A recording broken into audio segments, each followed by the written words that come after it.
Sabi niya ganun, take your share of the hardships and suffering which you are called to endure. Ito yung pagkatawag sa atin, alin yung tiisin, no, magtiis, part ng paglilingkod natin ito. Bilang sabi niya, as a good, nahirapan ako magbasa, sandali. Sabi niya ganun, take your share of the hardships and suffering which you are called to endure as a good first-class soldier. Sabi niya, first-class soldier of Christ Jesus. No, first-class na soldier. Tingnan niyo po.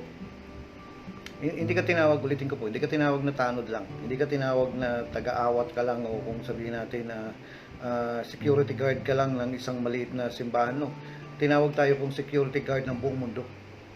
No, sabi niya first class. Ito yung pagkatawag sa atin, security guard ng, alam niyo ba kapag maraming inuman diyan sa lugar niyo, kaya nag-iinuman, nagsusugalan at sabihin natin laganap ang mga maling gawa diyan sa lugar niyo, kasalanan niyo yan. Kasi tayo ang tinawag ng Diyos na kung ano man ipagbawal mo riyan sa lugar niyo, ipagbabawal ng Diyos sa langit. Kung ano ang pahintulutan niyo riyan ay kasi pinahintulutan niyo. No? Whatsoever you shall bind on earth shall be bound in heaven. Nalala ko po dito sa lugar namin, lagi kong kinukwento ito.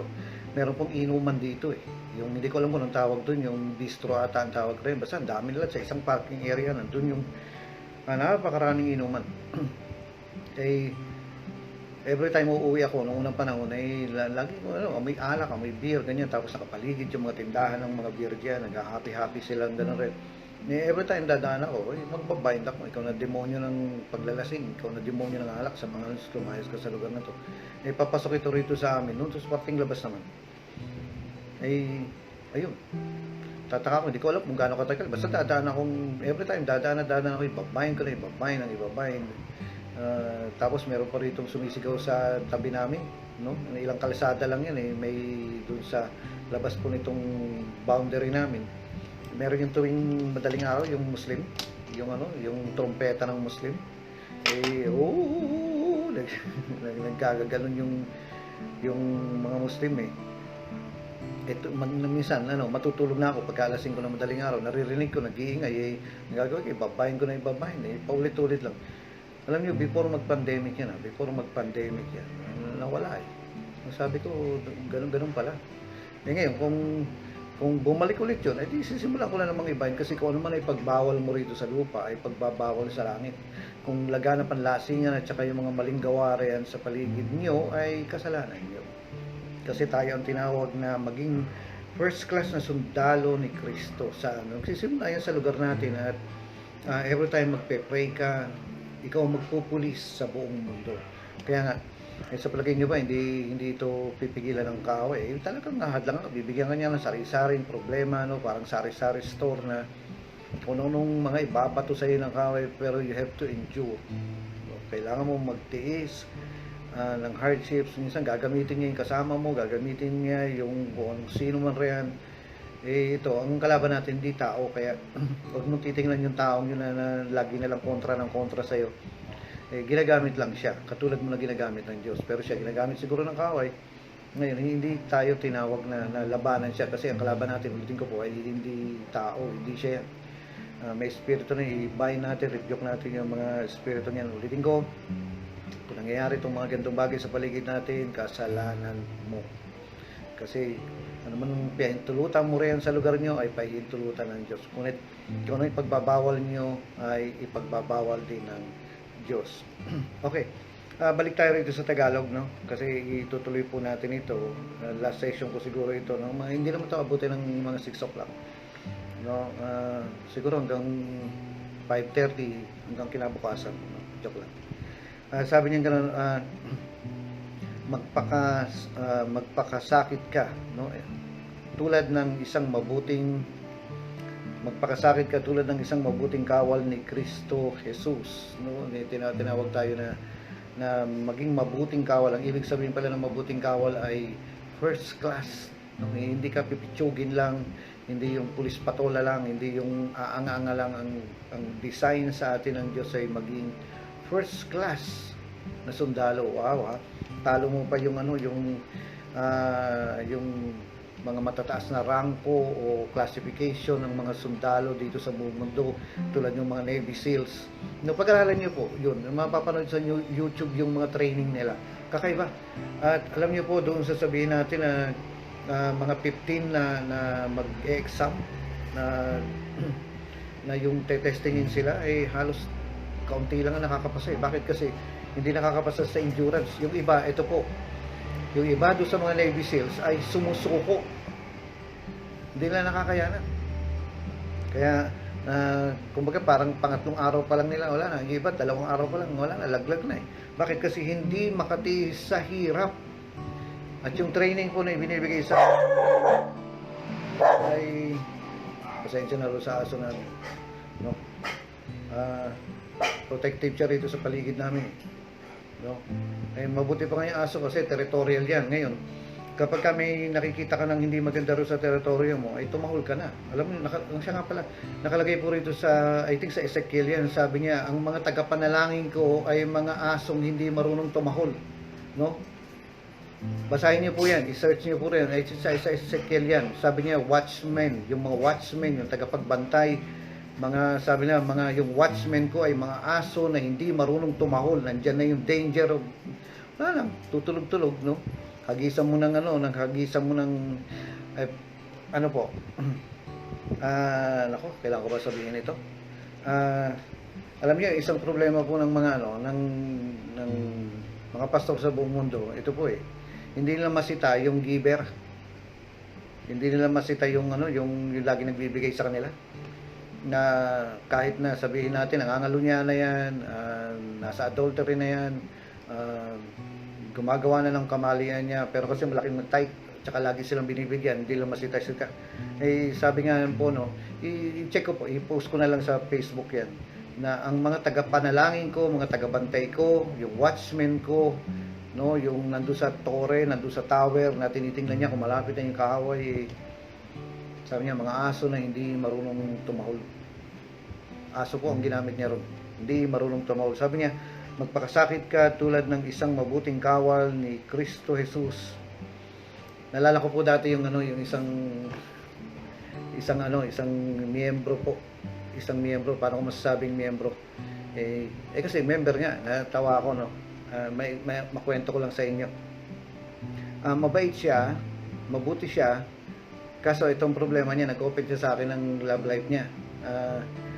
Sabi niya gano'n, Pastor, okay lang ba na kasi gusto nung ex ko, sabi niya gano'n, gusto nung ex ko, no, mapera to, may kaya, at mabait naman. Ngayon, tinanong niya ako, diretsong tanungan, sabi niya, yung ex ko kasi, siguro po, hindi ako nagkakamali, siguro mga 60 na siya, 60 years old, 60, 62, 63, siguro, hindi naman siguro 65. Ngayon sabi niya sa akin, Pastor, okay lang ba na itong ex ko ay gustong makipagbalikan sa akin? Sabi kong gano'n, ilang taon na po yung ex nyo? Mas matanda sa akin, siguro 65 o 70 years old, wow ha. Pakisabi nga sa katabi mo, talo ka sa love life dito. Kasi nasa 60s na sila, gusto lang makipagbalikan sa kanya. Ngayon, ito pong taong ito ay giver. Sa totoo lang, giver siya at tither siya.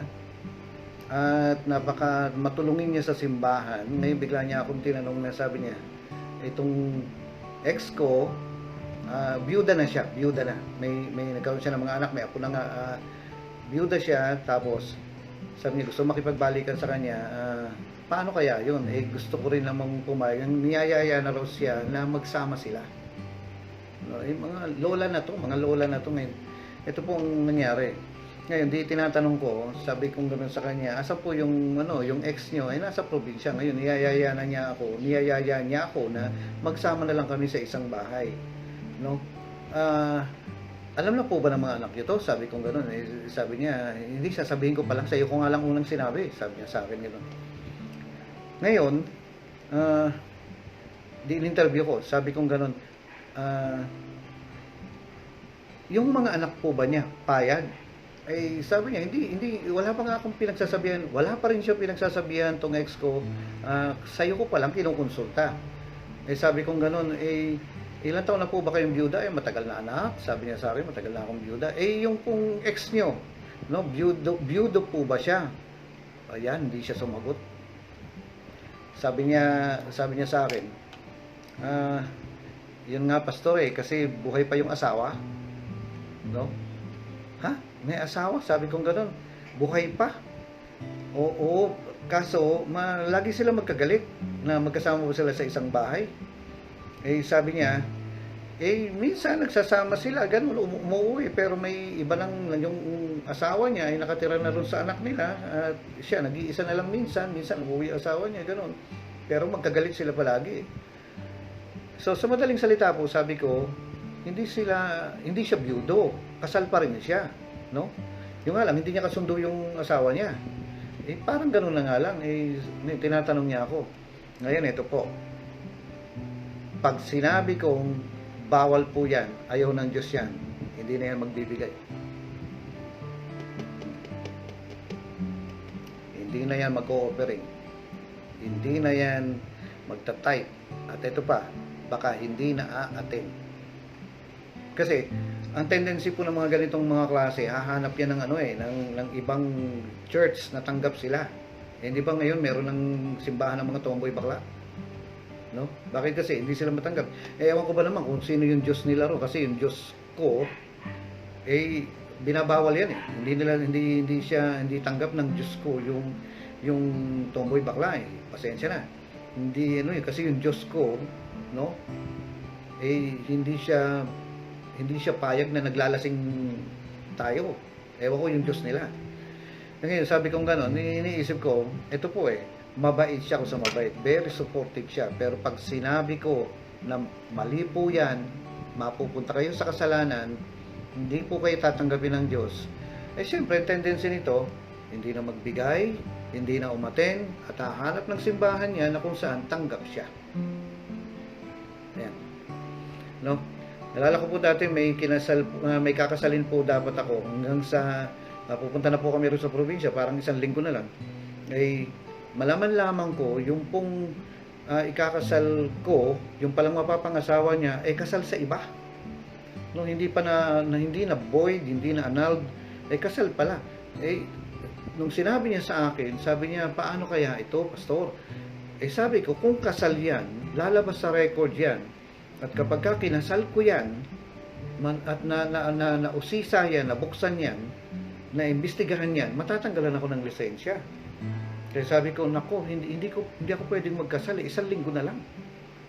No, sabi ko gano'n hindi ko pwedeng gawin niya. Sabi niya, di ba natin pwedeng gawa ng paraan, pastor? Sabi ko, yung nagbibigay sa akin ng karapatan o ng lisensya, pinagbabawalan ako na magkasal ng kasal na. Kailangan ma-void yun, ma-annulled yan, tsaka lang kung magkakaroon ng karapatan kasi batas yun kahit ako, kailangan sumunod. Sabi niya gano'n, hindi ba pwedeng yung itago na lang muna. Sabi kong gano'n, walang kasal na itinatago. Mga Kristiyano tayo, walang secret marriage, walang kasal na sinisikreto po. Gusto ng Diyos. Ang Diyos ang nag-imbento ng kasal, ayaw niyang tinatago yan. Ngayon, sabi ko, hindi ko alam kung paano ito, pero hindi na kita pwedeng ikasal. Sana maintindihan mo, sabi kong gano'n. Ngayon, natapos po yung usapan namin doon. Ngayon ito, nakahanap siya ng isang pastor na payag magkasal sa kanila at pumirma.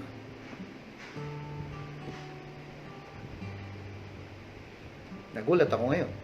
Nasabi niya, tuloy ang kasal. Ngayon, sabi ko, pupunta pa rin ako. Dahil kaklose namin yun Pupunta pa rin ako, pero hindi na kita may kakasal. Alam niyo po nangyari? Nakahanap siya ng isang pastor na payag magkasal, pero usapan na lang namin kasi malaki ang huwag mong pagbibili ang sarili mo.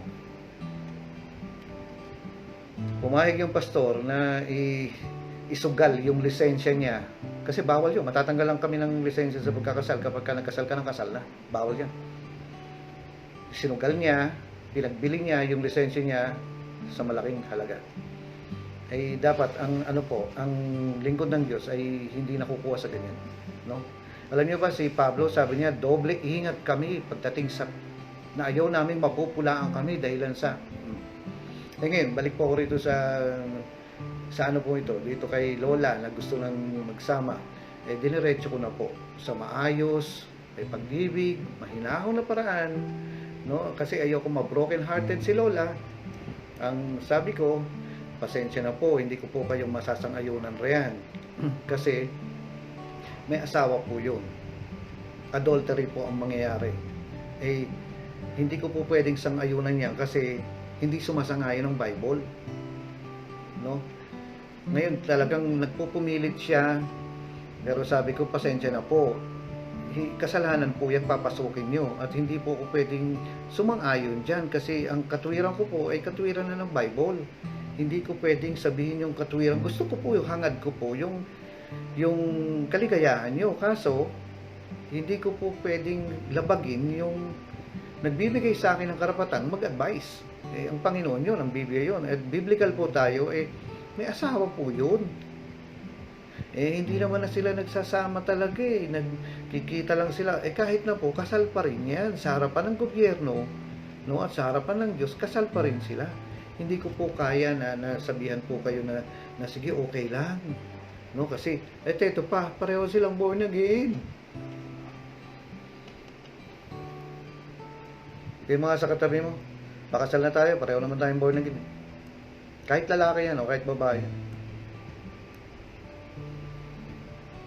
Alam niyo, kaya nangyayari ang mga ganyan, kung ang atake po ng kaaway yan, kasi yung mga pastor, kaya nagiging magulo po. Actually, bago bumagsak ang miyembro, sinang-ayunan kasi ng pastor. No, sinang-ayunan ng pastor. Okay, ano po nangyari? Talagang sabi ko, pasensya na po. Mali po yun, kasi nasa Bible tayo, ganyan. Alam niyo po, naghiwalay kami, na malungkot si Lola. No, kasi ito lang yung sabi niya na malalaki naman na mga anak ko, gusto ko namang yun talaga yung gusto ko, pastor yun dapat sana yung pakakasalan ko sabi ko, bakit hindi po kayo nagkasal? Nagkaroon kami kasi ng away, nagkaroon kami ng LQ kaya hindi natuloy yung kasal namin. Ngayon napakasalan ko tuloy yung hindi ko talaga gusto, pero alam mo pastor, siya yung gusto kong gwapo noon, pogi noon, no? Parang kamukha nung katabi mo ngayon, tingnan mo. Tumingin ka naman. Ngayon, ano nangyari po? Sabi ko, pasensya po. Sabi ko gano'n, hindi po sang-ayon kasi ang Panginoon riyan. Alam niyo po, naghiwalay kami ganito. Andun na po yung pakiramdam ko. Tapos na to. Ibig sabihin, sa iba na siya magsisimba. No, kasi yan kasi yung tendency ng mga tao po na na hindi sasang-ayunan ng pastor, maghahanap ng ibang katwiran yan. Alin, hahanap sila nung kakampihan sila. No, biblical man o hindi, hahanap sila nung kakampihan sila. Ano po nangyari? Alam niyo po, pagkaraan po ng isang linggo, nandyan nasa ulit si Lola sa church at nagbibigay pa rin ng tithe. Alam niyo, praise the Lord, na hindi po siya nawala sa atin. No? Hindi po siya yung naghanap ng ibang katwiran. At bandang huli, sabi niya, salamat anak ha, sabi niya, salamat pastor, sinabi mo pa rin sa akin ng totoo. Nasaktan ako, sabi niya gano'n, pero mabuti na lang, hindi mo ako kinampihan. Sabi niya, bakit? Alam din kasi niyang mali. No? At anong gusto mo? Magalit sa iyo yung miyembro mo o magalit ang Diyos sa iyo? Yung integridad ang hinahanap natin dito, no? Yung integrity na kailangan ng mga manggagawa ng Panginoon. Ang sundalo dapat punong-puno yung integridad yan kasi kung hindi, tatakbo sa gera yan. No, isa pa, hanggat nandito po kasi babasahin natin to At tingnan nga natin yung yung gaano ka karangal, gaano ka honorable na sundalo. Dapat hindi ko sasabihin dito yan kasi dapat sa mga kongregasyon sinasabi ito, pero banggitin ko na lang. Kasi sabihin natin ganun, ikaw na nakatapos ng 10 degrees. No? Wow, grabe Ang daming bachelor's na degree ang natapos mo. At hanggang ngayon nag-aaral ka pa rin. No? Nagmamasteral ka pa. Ang dami mong natapos sa kolehiyo. Ilang degrees na nga? No? 10. Anong degrees yan? First degree, second degree, third degree, 48 degree. Ano ba yung sa kape? 68 degree ba yun? O 72 o 78 degree yung kape. Kung ano man yan, ito gaano ka karangal na tao at gaano kaayos ang pagiging Kristiyano mo na kahit na yung pastor mo ay high school lang ang natapos, magpapa-under ka pa rin. gaano ka karangal na Kristiyano na igagalang mo yung posisyon niya, hindi yung katayuan niya sa buhay. Siguro kung 10 degrees ang natapos mo, no, dami yung bachelor's na ganito, no, tapos ang pangalan mo Juan de la Cruz, tapos PhD, MMC, MMDA, ano pa ba, XYZW, basta kung ano mga nandun sa likod ng pangalan mo. Pero yung pastor mo na high school lang ang natapos, igagalang mo pa rin ba? Tatanggapin mo pa rin ang pagiging pastor niya. May mga tao pong ganyan na titingnan nila yung pastor mula ulo hanggang paa. Tapos may mga tao pong ganyan, pag walang natapos yung pastor, ang baba ng tingin nila. Alalahanin mo, mas maraming pananagutan yung pastor na yan kaysa sa'yo. No, bakit? Siya kasi ang pinili na magbantay ng kaluluwa mo, hindi ikaw ang magbabantay ng kaluluwa ng pastor mo. No? Ipapanalangin mo yung pastor mo, mamahalin mo, susuportahan mo, pero siya ang tinawag na magbantay sa iyo. Kaya huwag minamaliit. No? Believe na believe po ko, andun yung parang andun yung taas ng respeto ko doon sa mga tao na although ang taas nila, mas mayaman sila, pero andun yung respeto nila doon sa pastor nila, kahit na hindi ganun ka yaman at hindi ganun ka taas ang napag-aralan, pero kaya nilang tingnan na tinawag ang pastor na to na magbantay sa kaluluwa ko. Ay may mga tao pong ganyan dito sa dito sa Rema na sabi ko hindi tumagal eh. Bakit? Kasi ang tingin nila doon sa pastor nila yung sabi ko nga impacto ng buhay, yung pastor ang impacto ng buhay nila eh. Na kapag ka ang reklamo nila na parang si pastor lagi nilang gusto magpa-prayer meeting, si pastor gusto nilang laging gusto magpa-joint fellowship, yung si pastor na lang gusto lagi na lang na outdoor. Ganun nandiyan ka sa Rema di sumunod ka. No, hindi ka naman niya sinabing si pastor gusto na lang laging tumalon sa building. Wala namang ganun. No? Nalala ko po dati na nagsisimula po itong Rema, yung kumaga first 3 months ng Rema na nabuksan po itong Rema. Kumuha po kami ng mga manggagawa, alam niyo na napika ako doon sa isang worker, no? Kasi yung time na yon nung nagsisimula po ang Rema, yung kumuha kami ng worker, may sweldo, maliit nga lang, pero di sweldo sila kasi hindi pa namin alam yung mga ganito eh. Alam niyo po na dumating ako, sabi ko mga bandang alas 5, katatapos lang nilang mag-pray, may nararamdaman ako noon na parang mabigat doon sa loob ko. Kadating ko sa simbahan, siguro 3 months pa lang ang Rema noon, may sarili tayong simbahan doon sa Recto. Alam niyo mga kapatid, sabi ko, tara, sabi ko ganoon doon sa mga kabataan, no? Tara, pray pa tayo ulit, sabi ko ganoon. Kadarating ko lang. Alam niyo, itong worker na to, sabi niya, pray na naman. Ang lakas ng boses niya, sabi niya, pray na naman. Napatingin ako sa kanya, napatingin yung mga tao sa kanya, talagang openly hinamon niya na pray na naman. Ay ngayon, yung taong yun, wala na.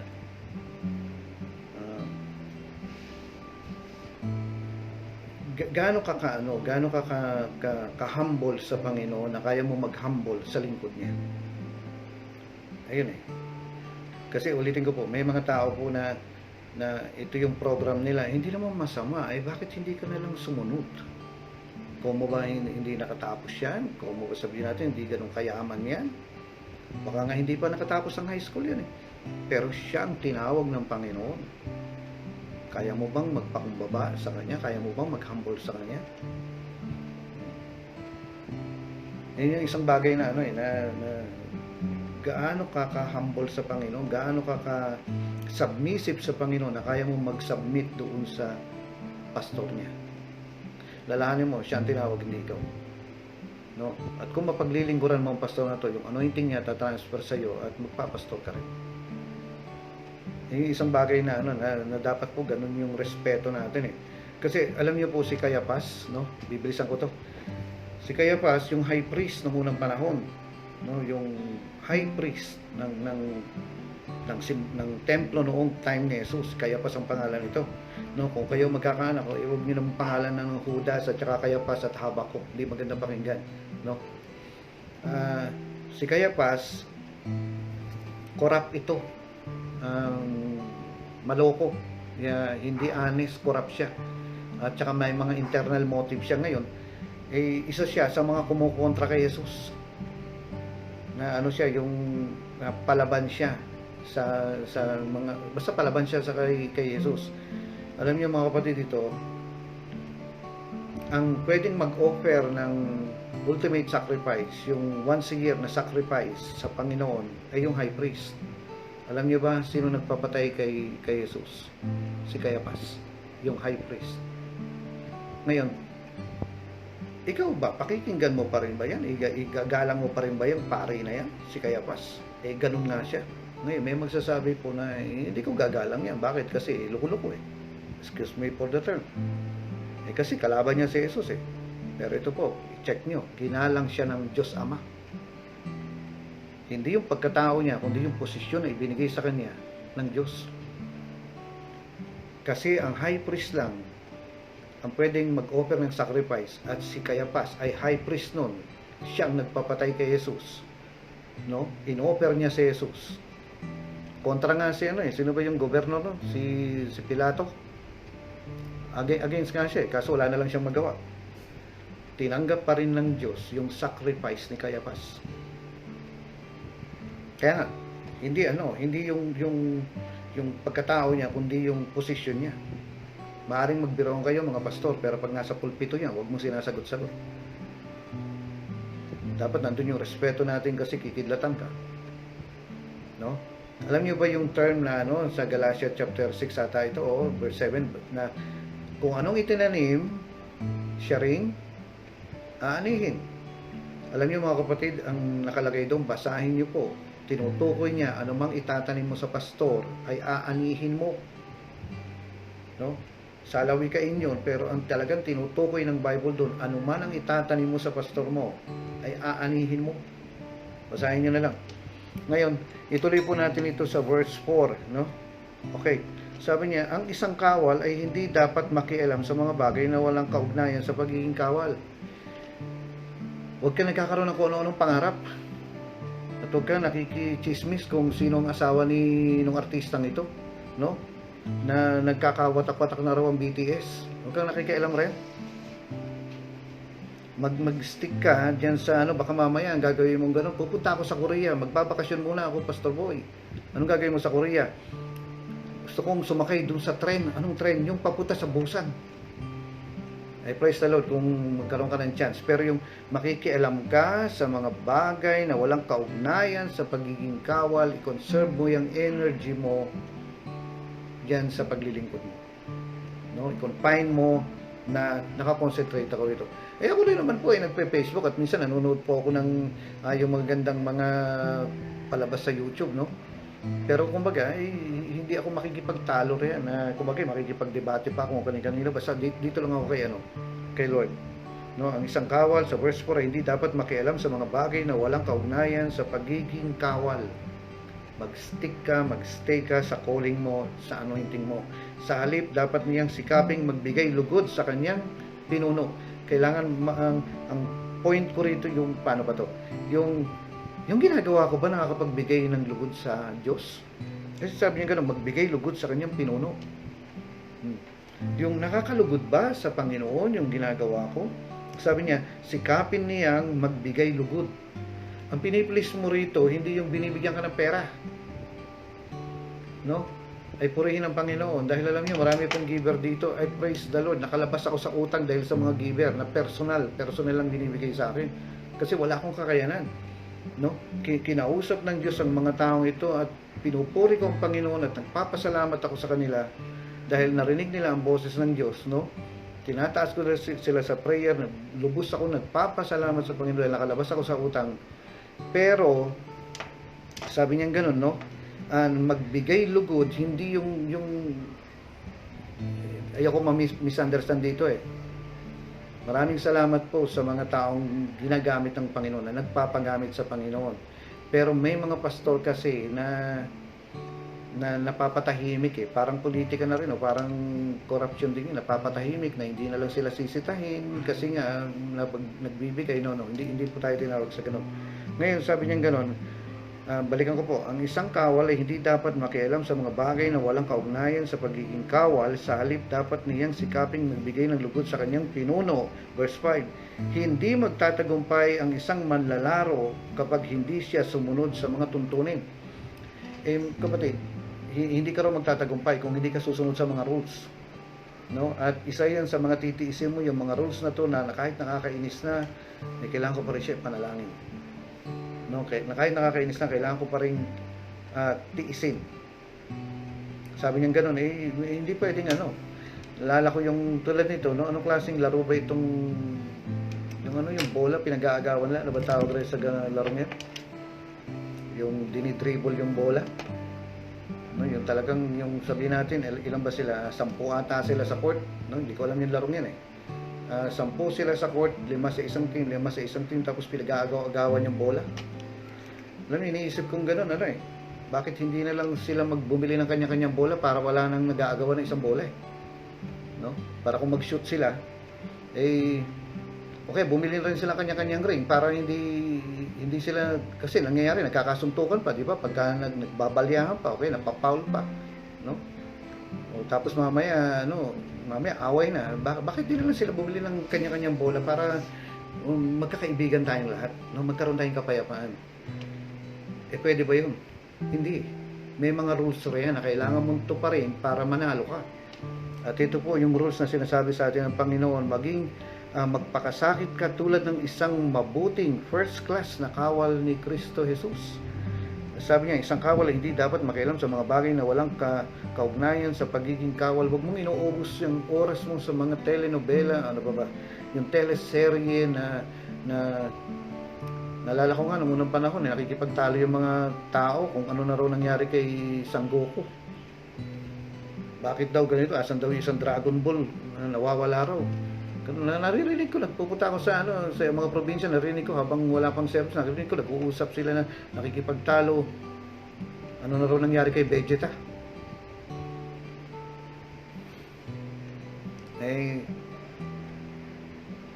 Huwag mong gagawin yun. Tapos sabi niya gano'n, no? Hindi magtatagumpay isang manlalaro kapag hindi siya sumunod sa mga tuntunin. Ang magsasakang nagpagal ang may karapatan sa unang bahagi ng ani. Kung pinagpaguran mo yan, kung sa prayer, sa labor, sa follow-up, sa visitation, sa tiyaga, sa pagtsatsaga, sa pag-aasikaso ng mga miyembro, ang sabi niya gano'n, may karapatan ka sa magantimpalang ibibigay ng Diyos sa iyo. Pero kung tamad-tamad ka, walang mangyayari diyan. Tapos sabi niya gano'n, dilidilihin mo mabuti ang sinasabi ko sa iyo at ipaunawa sa iyo ng Diyos ang lahat ng ito. Ibig sabihin, itong magmula rito sa verse 3 hanggang verse 6, no, 3 verses lang yan. Ang sinasabi po ng Panginoon ay pag-aralan mo. No? Pag-aralan mo. Sino? Ang mga worker ng Panginoon. Pag-aralan mo itong 3 verses na ito, ang kapal pa nga ng Bible lahat naman yan kailangan natin pag-aralan. Ito pa lang, no, sinasabi ng Diyos sa atin na huwag mo pababayaan, mag-aral ka. So sa madaling salita po, ang sinasabi ng Panginoon sa atin, magtiis ng hirap, hardships, no? Makibahagi ka sa suffering, makihati ka, tumulong ka. Sabi niya dito sa verse 6, hindi nakakalimutan ng Panginoon yung pagpapagod mo. Sa verse 6 yan, hindi nakakalimutan ng Panginoon yung paghihirap mo, may karapatan ka sa pagpapala, sa gantimpala, sa sweldo, no? Aani ka sa tamang panahon dahil kasama ka sa mga naghirap, sa mga pagtatanim ng salita ng Diyos diyan sa mga tupang yan. Siguro po i-close ko sa ganito, no? Nandiyan pa kayo mga kapatid? Kaway-kaway nga. Hindi ko naman kayo naririnig. Kaya hindi ko nakikita nga kung may humihikap no? Ito po. I-close ko sa ganito. Sabi ko, butin lang tayo ng mga 5:30. Meron po yung process na paano ko bang hindi po ito yung live na turo. Kumbaga talagang yung nag-exhort ako na kaharap kayo ngayon, no? May outline ako pero hindi yung kailangan ma-compress mo sa 30 minutes. Hindi po yun. Meron po yung time dito sa Old Testament, sina Aman, no? Naaman ang pangalan niya, isang general po ito ng Assyria. Nagkaroon ng ketong. Ngayon yung isang ano niya, yung isang katulong niya ron na babae na Israelita, eh siya kasi pagkakasiketong, walang gamot rin nung unang panahon eh. Nagka-skin disease siya. Eh, alam niyo ba yung sabihin natin, yung hangin papunta rito sa akin, papuntang ganyan, yung ketong, kung yung tao nandyan at yung hangin papunta sa akin ganyan, eh ako pwede kong magkaroon ng ketong. Ganun siya parang COVID yan nung unang panahon. Ngayon po, eh siguro hindi na gumagaling, no? Eh ngayon, nagsabing ganun nung parang katulong niya na maliit na babae. Sabi niya doon sa Israel merong isang propeta, eh pwede kanyang matulungan, no? Ngayon, actually po time ng gera to eh, ng Assyria at saka ng Israel. Ngayon, ano nangyari? Sumulat siya sa gobyerno ng Israel na pupuntahan niya itong propetang ito kasi may sakit siya. Pinayagan naman siya. So, diplomat ito, no? Diplomat. Ngayon, may mga kasama siya, nagpunta ron sa propeta sa Israel. Ngayon, ang sabi nung ninaaman, alam niyo, hindi man lang siya hinarap ng propeta. No, siguro busy, baka sana naman hindi naman nag-Mobile Legend, ano? Eh siguro busy. Ang ginawa niya, ang pinapunta niya si Gehazi. Ngayon, alam niyo mga kapatid, ito po. Sabi ng propeta, diyan sa Israel may ilog Jordan. Ang sabi niya, 7 beses kang lumublob. Ngayon, nung nalaman niya na yung pala ang pinagagawa sa kanya ng propeta, nagalit. No? Professional ata ako. Ang dami-daming ilog dun sa Assyria. Bakit dito pa sa ilog Pasig mo ko pa lulublubin? Ayan eh. Mga kapatid, may mga tao na pag pumunta rito sa Rema, wala nang ginawa kundi pintasan lahat. Hindi mo ba alam na dito ka dinadala ng Panginoon? Dapat makita mo naman na ang Panginoon ang nagdala sa iyo rito. Kaya kailangan i-pick mo yung sarili mo. Lahat yung ding-ding, yung kantahan, yung song leader. Bakit daw yung song leader bungi? Bakit pati ba naman yun? Bakit daw yung yung instrumento, yung ganito, yung ganyan, yung mga naka-display daw diyan, dapat daw ganyan. Hindi ka pinapunta ng Diyos dito sa Rema para sitahin mong lahat 'yan, no? Pinapunta ka rito kasi gusto ng Diyos gumaling ka. Na itong sinaaman, pumunta, hindi hinarap nung propeta, tapos biglang sabi, lumublob ka, nagmarunong na, nagmagaling na. Kinontra na niya ng kinontra yung sinabi ng pastor na ang dami namang ang dami namang ilog doon doon sa lugar ko, bakit dito pa ang dumi-dumi nitong ilog na to? Ngayon, alam nyo na, napikon siya, sabi niya, uwi na ako. May mga tao pong ganyan dito na, sa Rema ganito, sa Rema ganyan, sa Rema ganon. Alis na ako. Alalahanin mo, pinadala ka ng Panginoon dito. No? Dito ka nga tumanggap ng tongues at dito ka na born again. Ngayon, hindi kaya hinuhubog ka ng Diyos, kaya pinag-i-stay ka niya rito. Tinuturuan kanyang magtiis, endure hardships and suffering. Maniwala kayo, may mga miyembro po dito sa Rema na umalis sa Rema dahil hindi raw aircon. At ito pa, hindi raw malambot ang upuan. Iniisip ko noon, sana kung nalaman ko yun, bibili na lang ako ng isang upuan na malambot at siya lang ang pwedeng umupo. No, tapos kukuha ko ng tagapaypay niya para hindi siya lumipat dun sa simbahang aircon kasi gusto raw niya aircon. Ano nangyari? Pasintabi po, nung nagkaroon sila ng problema, dito rin sila man sa Rema humingi ng tulong. No? Umalis sa dahilan sa hindi raw aircon, pambihira. Pakisabi nga sa katabi mo, babaw mo men. Kondura ka lang naman pala, susuko ka sa kondura. May aircon din naman kami rito hindi lang gumagana. Okay, saan na ba tayo? Dito pa rin. Yan sinabi ni Anaman, uwi na lang ako. Ngayon alam niyo yung advisor niya, yung isang kasamahan niya, kasi syempre maraming bodyguard yan, general yan eh. Sabi niya, kung yan ang pinapasabi sa iyo ng propeta, eh bakit di ka sumunod? Nandito na rin lang tayo. Pagka nagpunta ka sa simbahan, hindi ka tagasita, hayaan mong hubugin ka, no? Eh may mga tao po na halimbawa sabihin natin, halimbawa sabihin natin taga Marikina, tapos nagsisimba riyan, no? Diyan kila Tina, kila Virgie. Tapos pupunta sabihin natin dito sa Maceda. Tapos sasabihin niya, ay gusto ko dito na lang ako sa Maceda magsimba. Eh ayoko nang ganun. Kung tinawag ka sa Marikina, magstay ka dyan kasi dyan ka huhubugin ng Diyos. Hindi yung dito na lang ako kasi rito, at least, pagkatapos nilang kumain, pagkatapos nilang magsimba rito sa Maceda, nag-a-unli wings, kaya dito na lang ako. O di mag-unli wings din kayo rin sa Marikina. Kung dinala ka ng Diyos dyan sa Marikina, magstay ka dyan, huhubugin ka ng Diyos dyan. Mas maganda ang pagkahubog ng Diyos sa'yo dyan sa Marikina kaysa dito sa Maceda. Kasi dito mapapagastos ka lang kasi hindi naman libre yung unli wings. Ano po ang tinutukoy ko? May mga tao po kasi minsan pupunta rito, gusto nila i-correct yung lahat ng nakapaligid.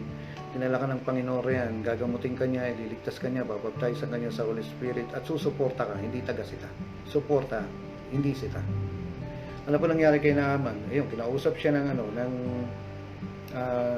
kasama niya, nung isang bodyguard niya. Sabi niya, kung yun ang pinapagawa sa'yo, dapat ma-recognize mo na bakit ako dinala sa Rema. Ano ba yung gustong alisin ng Diyos sa akin dito sa Rema? Ano ba yung gusto ng Diyos na hubugin sa akin? Gusto ba niyang tanggalin yung yabang ko? Gusto ba niyang tanggalin yung pagmamataas ko? Na pinipilit niya akong pagsimbahin dito, hindi katulad sa Victory, aircon, o hindi katulad sa ibang simbahan, alam niyo na, no? Na dito ka lang, tapos doon sa ganung simbahan, 5 minutes lang ang prayer. Dito, bakit kailangan 5 oras mag-pray? Pareho din naman lang na prayer yan. Ang gaganyan-ganyanin ka. Tsaka dito, cute yung pastor. Doon, cute ang pastor. Dito sa Rema, mas cute. Ay, hallelujah. Iisipin mo, bakit dinadala ka rito sa Rema ngayon? Hayaan mong hubugin ka ng Panginoon. Hayaan mong padaanin ka ng Diyos sa proseso. Na after ng matiis mo to, mas magandang ugali mo, mas magandang pagkakristyano mo. Ano mangyayari sa iyo? Di puro likes ang aabutin mo. So, ano po nangyari? Sabi ni Naaman, alis na lang ako. Sabi ng bodyguard niya, kung yun ang sinasabi sa iyo ng propeta, ba't di mo gawin? Sumunod ka na lang.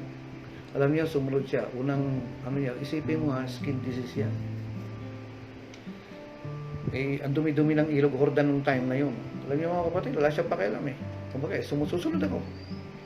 Sabi niya, mas maraming ilog doon, mas malinis. Bakit dito pa sa ilog Pasig mo ko pa lulublubin? So, ano nangyari? Lublub siya, 1, 2, 3, 4. Walang pagbabago. May infection lang yung skin disease niya. Yung sugat niya, yung ketong niya. May infection lang lalo yan. No? Tapos ano pa mangyayari? Yung may naliligo ron, sige, magkakaroon din ng ketong. Okay, ngayon, pang 5 lublob, pang 6 na lublob. Pero alam niyo, pagdating ng 7, makuha mo lang yung process. Maano ka lang, mahubog ka lang ng Diyos. Minsan, kailangan 7 taon kang hubugin ng Panginoon Kailangan kasi 7 bagay ang kailangan ayusin sa iyo ng Diyos. Minsan, 7 bagay o 7 ugali ang kailangan ayusin, alisin sa iyo ng Diyos bago mo matanggap yung bagay na hinihiling mo. Ngayon, kung yan ang sinasabi sa iyo ng pastor ng Rema, maghambol ka.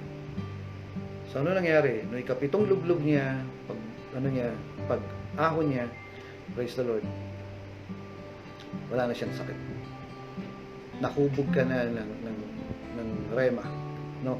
Kanya-kanyang simbahan tayo Kumbaga parang yung tinawag sa JL, doon siya. Yung tinawag sa Victory, doon siya. Yung tinawag sa Rema, magpapastor ka. At tinuturuan tayong mahalin ang mga tao at hubugin sila hanggang sa gawin silang pastor. Mangyayari yan. At alam nyo, ang pangarap ko po, bawat worker, kung papayag lang sila, ang pangarap ko sa kanila, maging church planter. At yun ang isang programa na kailangang padaanin ka rito. Alam niyo ba, naalala ko po nung bivouac, nung high school yan. Parang ganito meron kasing practice to nung high school ako na yung mga yung mag-overnight kami sa isang lugar. Pero hindi naman ako sumali talaga ron, pero alam ko labas-pasok kasi ako sa opisina nung nakalimutan ko na yung pong isang malaking ano bang tawag sa gano'n? Yung kawali, no? Isang malaki, tapos lahat bibili ng kanya-kanyang ulam. Tapos akala mo yung ulam na yun ang kakainan mo, yun ang kakainin mo, may kanin. Alam niyo gagawin po nung leader namin, yung commander. Lahat ng ulam mo ilalaglag mo ron sa malaking kawali. May apritada, may giniling, may gulay, may kung ano-ano. Halo-halo yan. Pagkatapos noon, lalagyan ng kanin yan. Lahat ng kanin mo ilalagay riyan. Tapos halu-haluin yan. Mga kapatid, bandang huli, yung itsura po nung pagkain mukhang kanin baboy na.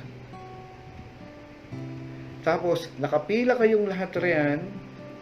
Tapos, may mga plato kayo at sasandukan kayong ganyan. Anong lasa nung? Anong lasa ng pagkain lang yun? Lasang giniling, lasang ganito, lasang ganyan. Tapos may nagdala pa ng buro. Alam nyo ba yung buro? Pambihira. Sige.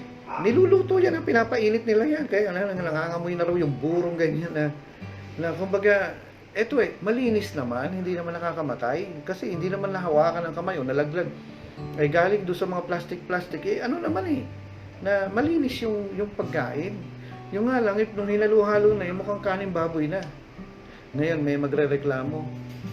Bakit ganito sa school na to? Ganito ang pagkain namin. No? Bakit kami pinapakain? Ito ba tinuturo nyo sa amin? Pakainin kami ng kanin baboy. Hindi ba masama yung ginagawa nyo ganyan? Doon sa bahay namin, masarap ang ulam. Ang ganda-ganda ng ulam ko, hinalo nyo rin. Ginagawa nyo kami baboy. Pinapakain nyo kami ng kanin baboy.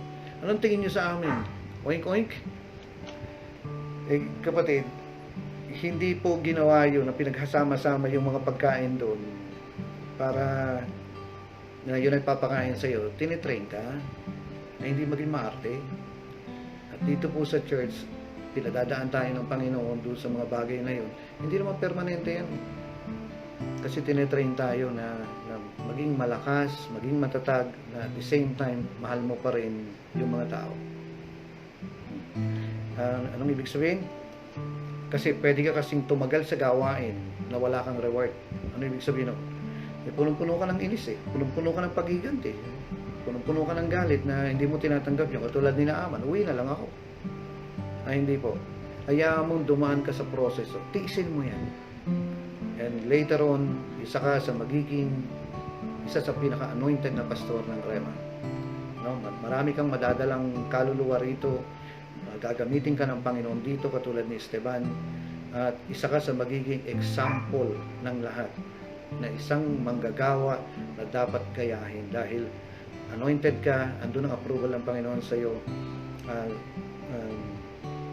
Gumanda ang ugali mo, naging mapagtiis ka, naging mapagmahal ka, naging giver ka, at naging blessing ka dito sa simbahan natin. Yan po ang gusto ng Panginoon. So, ang dami kong sinabi. Sa bagay, naka-record naman ito. Mga kapatid, pagpalain po kayo ng Panginoon. Yuko po tayong lahat. Lord, tinataas ko sa iyo ang mga nagtatraining. Nalain ko, Panginoon, na maalala namin lahat ang mga natutunan namin sa training na ito at maisagawa namin. Dahil ang gusto mo, Panginoon, ay mamunga kami at ang bunga namin ay manatili. Hindi yung ngayon lang, Panginoon, kundi yung bunga namin hanggang doon sa dulo-dulo ay mananatiling bunga na hindi malalaglag, hindi masasayang, kundi pakikinabangan ng marami. At sa ugali namin, Panginoon, makikita yung ikaw, hindi na kami. Na nawa, Panginoon, paglabas namin ng training na ito, mas lalong makita yung Jesus sa amin.